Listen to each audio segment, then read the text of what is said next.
our larger catechism reading this morning, we're looking at question number 43, which reads as follows: How doth Christ execute the office of a prophet?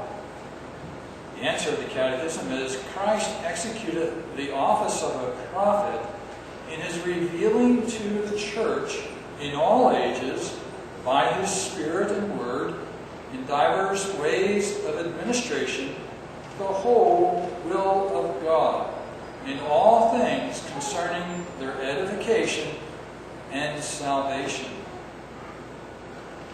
The Catechism is continuing to discuss our understanding of Christ as our mediator and the offices that he holds as our mediator. We saw last week that there are three offices: prophet, priest, and king, which he holds in the course of both his period of humiliation, that is his earthly ministry, and his period of exaltation, that is his heavenly ministry, which he exercises now. In this question, we focus more on his work as our prophet, as the one who reveals God to us. It is necessary for us to have God reveal himself to us, because in and of ourselves we cannot, by our own reasoning, by our own logic, or even our own feeling or sense, know God or understand him apart from God's revelation of himself. We do not know God except he reveals himself to us. And so those who try to scrap general revelation or special revelation and just simply begin with man and his own consciousness, his own reasoning capabilities, and try to ascend from there to a conception of God, will always fall far short and will never truly come to know the true God. You may have a first cause, an unmoved mover, as the ancient philosophers used to speak of, but that is not God, the three-person God of the Scriptures. And so, in order for us to know God, he must reveal himself to us. And the way that he has done that is through his Son, the second member of the Trinity, who is the prophet of the church.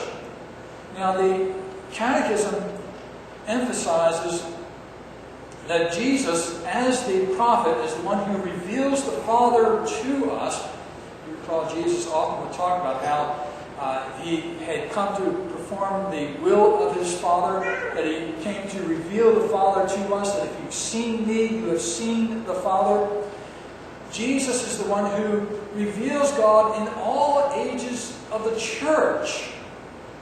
And so his work as our prophet is not simply confined to his earthly ministry as he taught among the disciples in Palestine, but rather throughout history, throughout all of human history, Jesus is the one, as the Son of God, who reveals God to us.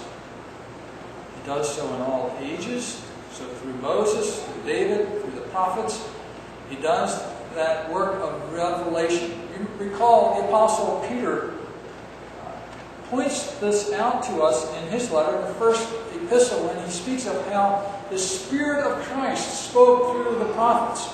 It was not just simply men speaking by their own imaginations or thoughts, but rather the Spirit of Christ was at work revealing things to them. So now, when you read through the Psalms, when you read through Moses and the prophets, you're hearing Christ speak to his church. And we need to come to the Scriptures in that fashion, seeking to hear what Christ has to say to us, and not simply going to understand certain laws or examining certain poetry, being moved by the images and so forth. It is Christ who speaks in the Old and New Covenant. He speaks in diverse ways of administration. Hebrews chapter 1 reminds us that God spoke in the previous days through the prophets in various forms and fashions, but in these last days he spoke to us in his Son, who is the fullness of his glory.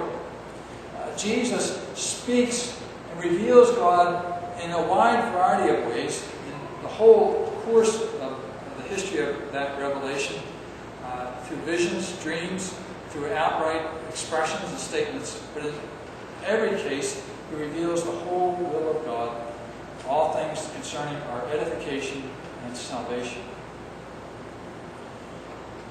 This is the office of a prophet. We are thankful that God has given us one who speaks truly of the Father. We can rest in his message and listen to him and not be carried away by other false messages that come to us in the world today. There are many voices that compete for our attention.